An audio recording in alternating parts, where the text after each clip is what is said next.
শুভ সকাল বন্ধুরা। এখন বেলা 9টা বাজে। তো আমি সকালবেলায় রান্না করছি। এটা সকাল টাইমে 10টা-11টার সময় খাবে। দুপুরবেলা আবার রান্না করব। তো এখন রান্না করতে করতে তোমাদের সঙ্গে শেয়ার করছি কিছু কথা। আজকে আমাদের নিরামিষ, আমরা নিরামিষ খাই আজকে। তো বন্ধুরা, তোমাদের সঙ্গে একটা কথা শেয়ার করছি। আমরা তো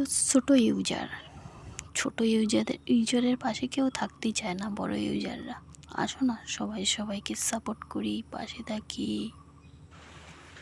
আমরা যদি আমাদেরকে সাপোর্ট না করি তো কে করবে? সবাই পাশে দাঁড়াও বন্ধুরা। আমার যার ভিডিও সামনে আসুক না কেন, সবাইকে আমি লাইক কমেন্ট করে দিই। কিন্তু অনেকে আমার ভিডিও দেখে লাইক কমেন্ট করে না। আমি তো সবাইকে সাপোর্ট করি, তবু আমাকে কেন কেউ সাপোর্ট করে না?